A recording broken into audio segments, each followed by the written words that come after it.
Seth Stokes, 106.3 WORD, sitting here with State Representative Eric Bedingfield, who has recently been named chairman of a new State House study committee. Thank you for taking some time to talk to us, Representative Bedingfield. Tell us a little bit about this new committee that you're heading up. Well, thank you for having me, Seth. The new study committee is actually a venture that the Speaker has undertaken. Myself and a number of my colleagues this year have introduced about 15 bills related to the opioid epidemic that we see happening in South Carolina and across the nation. And I think through our conversations with him, he has seen that there is much more work to be done in this realm and desired to form a bipartisan group of House members to take a much deeper look in ways that we as government can find ways to solve problems, create positive scenarios, and reduce the number of drugs and pills that are available on the street. Now, I'm reading here around 600 or so South Carolinians died from opioid drug overdoses in 2015 alone.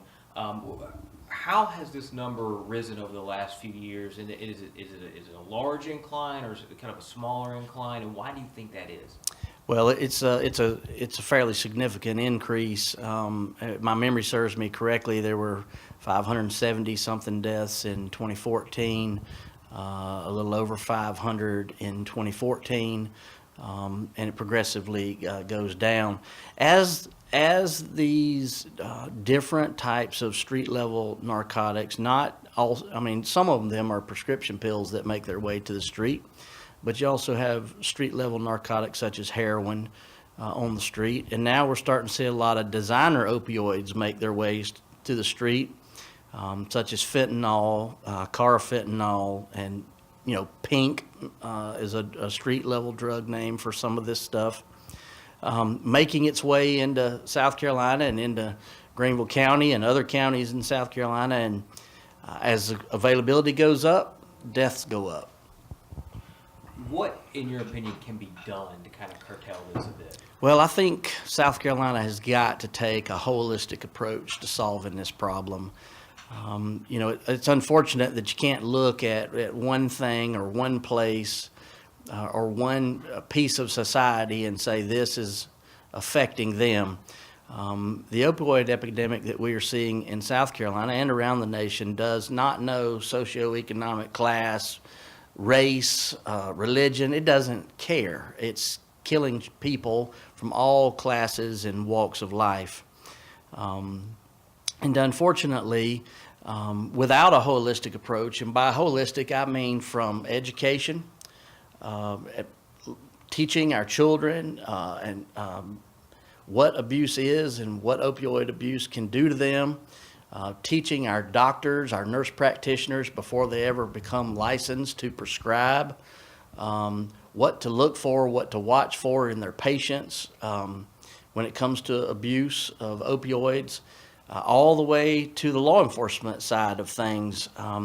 I'll give you a great example. And the House just passed this bill recently, and so is the Senate. We're about to go into a conference on this bill, but I introduced a bill which I'll call a Good Samaritan bill. If I could still name bills after people, it would be called Josh's bill, after my son.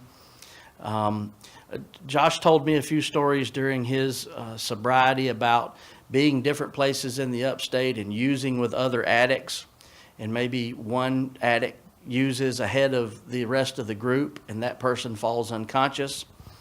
Everybody's scared to call 911. And in South Carolina, we don't have a Good Samaritan's provision for limited immunity for the other addicts in the room if they choose to try to save a life. The other 49 states do.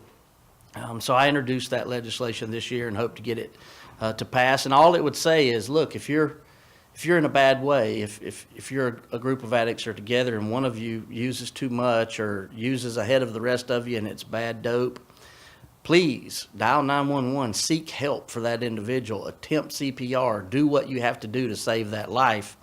And when the cops and EMS and everybody shows up to do what they are rightfully there to do, you're not going to get arrested.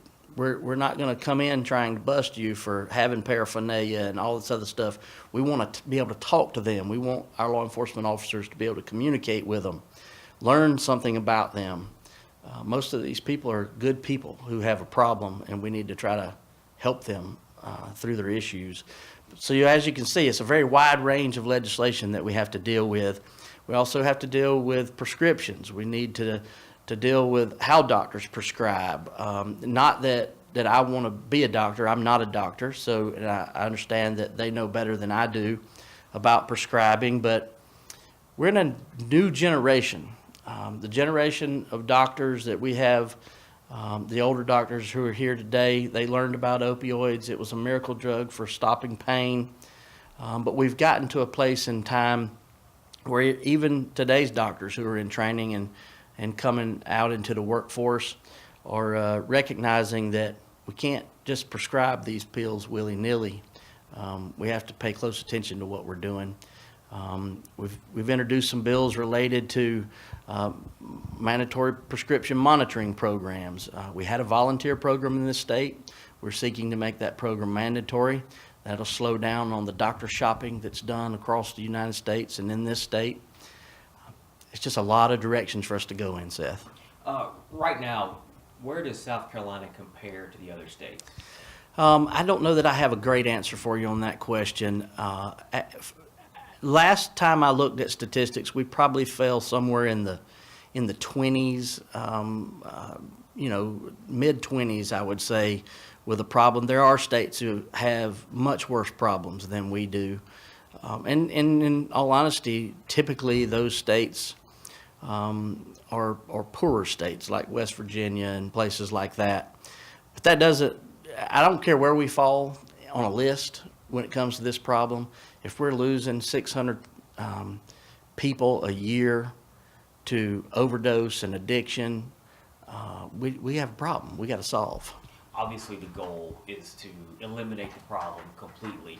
But during that fight, there are going to be some short-term goals to hit along the way. What are some of those first up short-term goals? I think if I had to talk about goals initially, and our study committee hasn't even met for the first time yet, so I'm sure we'll continue to be discussing goals and objectives. But for me personally, that goal would be to save one life. Just to know that I made enough difference to reduce that number from year to year, not watch it grow from year to year. In my particular case, my family I lost my oldest son a year ago on Easter Day. He had been clean for 2 years, 3 months, and I think 18 days. And most addicts will tell you this is a life journey. The whole adage, once an addict, always got to be on your P's and Q's, just live one day at a time. This is true. This is what my son lived every day. In those 2.5 years, my son had become an advocate. He was attempting to do anything he could in life to not only better his own situation, but improve the lives of those who were around him, his friends, fellow addicts, people that he went to NA meetings with and went to other addiction groups with. So now that's my goal. My goal is to continue his effort, to let him know he didn't die in vain in any way, and continue to try to represent who I think he would want me to be and do the work I think he would want me to do. If you were able to speak with an addict right now or get a message out to someone who could be exposed to it, what would you tell them? Well, it's funny you would say so. I spent last night on Facebook for about 2.5 hours with the father of a son who's having an issue right now. A young man, still high school age, has gone through a couple of addiction programs. It breaks my heart to have that discussion with any parent or young person. But the message that I want to try to convey to these folks is, if you can get clean, if you can work hard enough to believe enough in yourself and in your family and those around you, because addiction doesn't just affect the addict. it affects their families, their friends, their neighbors, everybody around them, society in general.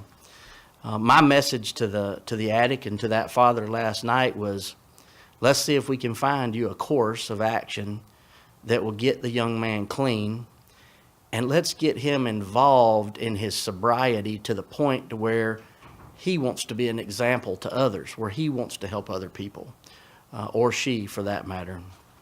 And my goal is just to make sure people understand, just don't use one more time. And if you ever go to an NA meeting, you'll hear that.